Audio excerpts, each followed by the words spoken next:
Bungie just showed off the Vestian Outpost. It's their new social space in the Reef and made a lot of announcements today. Now, Eric, you actually have not been playing Destiny recently. You kind of fell out of touch with it, or fell out of love with it. So is there anything in the House of Wolves DLC that they showed today that you're interested in? Definitely, there's a lot to be excited for. I kind of came into watching the stream thinking, you know, they're probably gonna announce some cool stuff. The upgrading weapons thing, you know, is a cool thing that we all wanted. We didn't know exactly how it would work, but they broke it down for us. I think the weapon upgrade thing is pretty paramount in this. It's way faster, less grindy.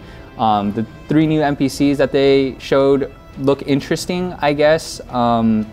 We haven't seen the endgame content yet, which is kind of the big deal, but in terms of like quality of life and just these minor changes of the weapon upgrades and the armor upgrades and just trying to diversify people's like looks and styles and stuff like that, that's cool to me. The first thing that we should talk about is probably the weapon upgrades now, and actually the armor upgrades too. You're using this stuff called Ethereal Light to bring it all with you. You'll earn the Ethereal Light through what, Trials of Osiris and Nightfalls, the Prison of Elders. There's multiple chances. Iron Banner. It's just kind of like that RNG. I'm kind of a little nervous because I'm not sure, you know, how frequent that's going to drop, but at least there's multiple scenarios for you to go in and like, okay, I'm going to do this event or activity, and then hopefully I'll get it. You know, like that one guy that gets in the Nightfall week 1 is going to be like, hey guys, I got my Ethereal Light, Nightfall. And you know, what's so important about that too is a lot of people had their Vex Mythoclast from the Vault of Glass and other weapons where they worked so hard to get it and then just instantly invalidated once Crota's End dropped. So now like you can actually go back and take all of those weapons that you loved, well, all the legendary weapons that you loved, and also separately the exotics can be upgraded without losing progress. And now all that's going to come with you through the game, which I think is a really smart decision on Bungie's part.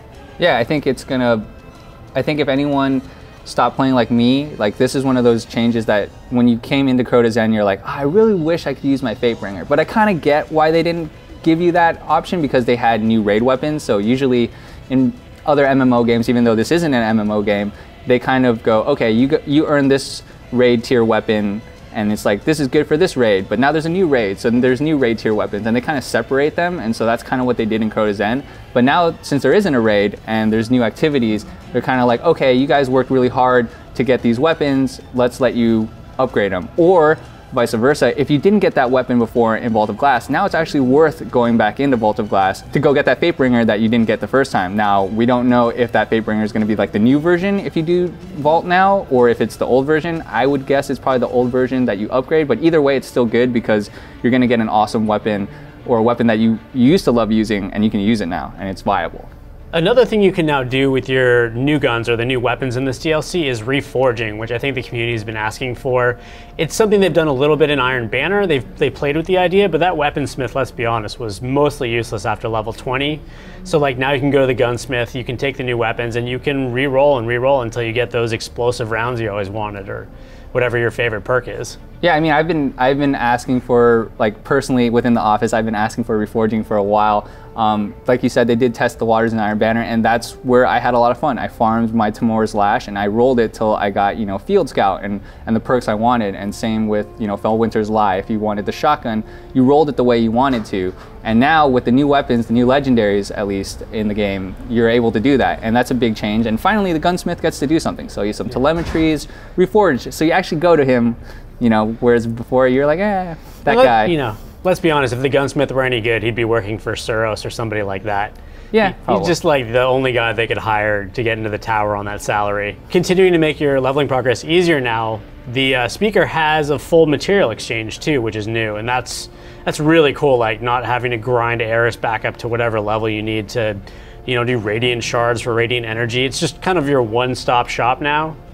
Yeah, I mean, like for all the people that have been sitting on Ascendant shards, Ascendant material, you finally have a way to, you know, trade and get one-to-one. It's not even like previously, like you said, Eris Morn, you had to be level 4, and then you can pay like 750 Glimmer. Now it's just, if you have it, it's like 50 Glimmer. Here you go. You want a Radiant material, great. You want an Ascendant material, great. You can even buy Glimmer, which is kind of interesting. They haven't, I don't think they're gonna increase the Glimmer cap, which is, I think is okay, but yeah, now the speaker is kind of more relevant other than some emblems and capes and stuff that you could get before. Going back to the Reef, let's just touch really quickly on, there was like 3 NPCs who seemed a little bit interesting. First one was Petra. She's your main quest giver. She lost her eye in a knife juggling accident. I'm pretty sure that's true. Probably. One of the interesting things that Deej talked about was how they've claimed that they've learned from their, I'm gonna go ahead and say, poor storytelling choices in the past. We'll see if she can actually give you missions with new stories, which I'm very interested in, being a fan of the Grimoire. But at the same time, they also said the Grimoire was not getting any significant upgrade or inclusion in the game. So, although there was 1 ghost in the new social space. I think there's 2 actually. 2, yeah. If King Goliath found both of them, which we'll have to see. Petra is pretty much like an Eris Morn though, from like what we can tell. She's serving the same purpose. She's going to be your main quest giver. She's going to kind of guide you through the story, tell you about different events. You do finally get to see her, like you said, with 1 eye instead of with the mask. She did come before into the tower to sell you some of the Queen's Wrath stuff way a long time ago. She has an awesome ship. I would say the first ship that looks different compared to every other boxy ship. Yeah, every other ship just kind of looks like an A-Wing, as you put it, or some boxy version of an A-Wing. And like this one's actually finally going to be unique looking. Yeah, so I mean, we'll see if she has anything else other than just her like quests and some shaders and stuff like that. But again, she is probably your main story person, so hopefully it's a slight upgrade from Eris. The other 2 interesting characters, one was Varix, who was basically the Prison of Elders warden. He's also he's a Fallen, so it's kind of interesting. I guess not all of the Fallen abandoned the Queen. She had some loyal subjects left over. You're giving them a little bit more personality than just like, oh, I got 4 arms and I shoot you. He's got 4 arms, but 2 of them are robotic. Yeah, that's true. He's interesting because he's going to have, you know, a set of like gear that you can buy from him, armor, weapon, and there was this 3rd kind of gambling type item or something. This 3rd kind of mysterious item, but that's going to change week to week. So you're gonna need to like, you know, earn your Prison of Elder rep and, you know, I think weapon cores and armor cores that I think will drop from the Prison of Elders, and then you will exchange that with Varix for, you know, either the gloves or chest or something that you want that week, or a weapon. And he has, I think, some ships and some other stuff as well. And then finally the last character is Brother Vance, who's in charge of the Trials of Osiris. Now, Trials of Osiris and how that's going to interact with Prison of Elders and your sort of weekly playthroughs. We're not entirely sure about that yet.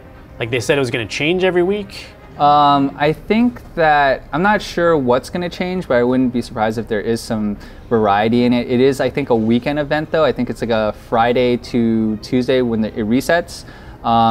It's more of like that PvP. I think it's like a 3v3, maybe arena style type thing, but again, you'll earn rewards in there. They quickly kind of glossed over and like browsed through some of his items, but he looks like he has, you know, blue packages and purple packages. It may be some type of gambling type mechanic where it's like gamble for your Osiris gear and hope that you get lucky, maybe, I don't know. And then he has, I think he has 3 consumables which he kind of browsed through really quickly. I think Dan said like one of them was like a mercy one where if you play, you still get like 2 kind of like tokens or rewards even though you might have lost or something like that. So interesting to see how that plays into everything, or if it's just kind of like, maybe it's like an Iron Banner-ish type activity that you get to do from a week-to-week basis that gives you another way to acquire gear. But the gear looks amazing. It's like kind of like Egyptian stuff. I think the hunter has like mummy wraps and stuff like that. I think one of the things that I'm really excited about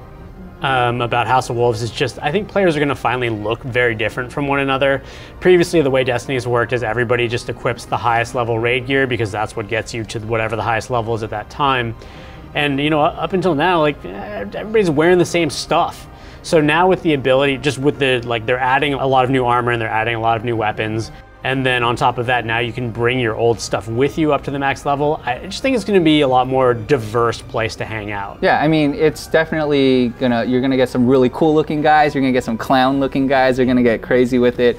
But it also helps min-max, right? Like I think now you can go, oh, these gloves have my int and discipline, and it has, you know, ammo reload or faster auto rifle reload and more heavy ammo or something like that. So you can min-max your character even more than you were before. And, you know, it'll be nice to not see everyone in Glowhoo and like Crota's end gear. Maybe some people go back with their vault gear or they mix match. Who knows? It'll be interesting to see. So based on what you saw on the stream today, are you going to be relapsing back into Destiny? I am definitely, I mean, I was already going to play because not only did I buy the season pass, but now I'm kind of at least juiced and amped to play again. There's a lot of these smaller changes like the weapon upgrades and whatnot that, you know, great, I can finally use my Vex again and it's not kind of gimped. Or I can use my Fatebringer and it's going to be badass because it's going to be like 365. And my only, I wouldn't call it a concern, it's like I want to see what the endgame content's like. I want to see if it lasts as long as the raid does, because the raid, you know, it was hard for people, right? You struggle through it. So like you don't always finish it the first week and then you're trying to devise strategies. We'll have to see what the Prison of Elders brings with it, because there is going to be variety week to week. It's going to differ. Hopefully it's not just a horde mode, which kind of people are speculating like that's what it is. Which is pretty much what all of Destiny is anyway. I mean, a lot of this game, let's be honest, is kind of horde mode. Yeah, so I mean, it's how do they, if it is going to be some type of horde mode, how do they twist it or shape it so it's different? Like, do they use Vault of Glass mechanics where you do have to go through portals and things like that, where it kind of changes up the pace of what you consider horde mode? And if they can do that and it changes week to week, maybe it has like nightfall elements, like there's Arcburn this week, so they're more dangerous Arc creatures, or they're heroic, or things like that. Like, how are they going to shape that? We don't know, right? Like, that's my biggest question mark of what is the longevity of this game, because we're excited to play again, but the next one might not come till like September or something like that. And that's a long ways away. Hopefully it lasts for more than a month or something like that.